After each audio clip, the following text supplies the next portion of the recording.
नमस्कार, मैं प्रेम। आप देख रहे हैं एमके न्यूज़ इंडिया।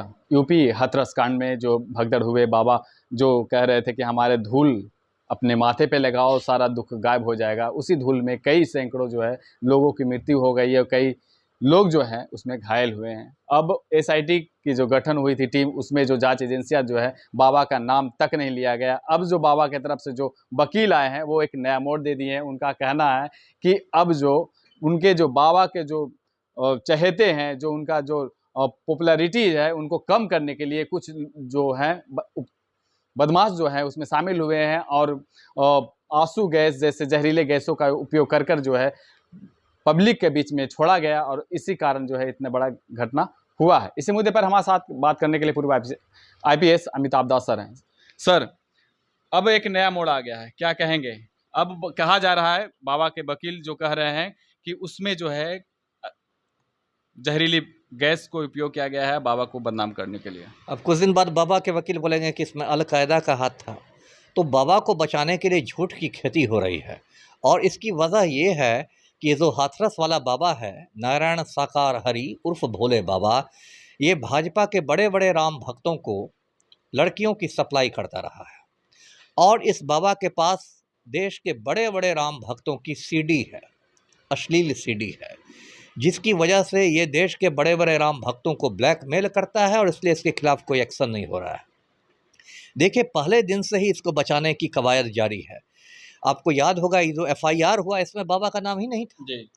नौकर चाकर सेवादार इधर उधर के लोगों का नाम था और बाबा को का नाम नहीं दिया गया था, क्योंकि ये जो यूपी के मुख्यमंत्री हैं योगी आदित्यनाथ, जिनको मैं ढोंगी आदित्यनाथ कहता हूँ, वो और बाबा समझिए चोर चोर मौसेरे भाई वाली स्थिति है। और जो उत्तर प्रदेश के डीजीपी हैं प्रशांत कुमार, जो वीरप्पन जैसी मूछ रखते हैं और सोचते हैं कि इनकी मूछ देख के ही लोग इनको सुपर कॉप समझ लेंगे, लेकिन कलेजा एकदम मुर्गा के चूजा के बराबर है। उनकी भी औकात नहीं हुई कि बाबा को का नाम एफआईआर में दे दें। और अब इस पूरे केस की दिशा को देखिए, मैं खुद इतने बरस तक आईपीएस रह चुका हूँ, मैं 200% इसके साथ कह सकता हूँ निश्चिंता के साथ कि ये सब पूरे केस को भटकाने की कोशिश की जा रही है। ये सब जो जहरीला स्प्रे आ गया, यदि जहरीला स्प्रे आ गया तो पुलिस क्या कर रही थी, है ना? तब तो कल कोई बम लेके पहुंच जाएगा, कोई ये लेके पहुंच जाएगा। पुलिस वाले क्यों नहीं तलाशी ले रहे थे? जी। हाथरस के एसपी को निलंबित कीजिए तब। जी। 1 मिनट के लिए मान भी लिया गया तो पुलिस वाले क्या कर रहे थे वहां पर? उनका काम था ना लोगों की तलाशी लेना, तब तो कहीं लोग पहुंच जाएंगे गुंडे। तो ये सब पूरी दिशा को भटकाने की कोशिश की जा रही है।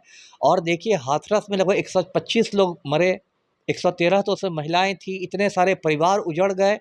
और बिल्कुल नकारा सरकार, ये जो ढोंगी आदित्यनाथ है, इनके बारे में गोदी मीडिया एक भौकाल बनाए रहता है कि तो बुलडोजर बाबा हैं, बुलडोजर बाबा हैं तो सीधे बुलडोजर चलवा देते हैं।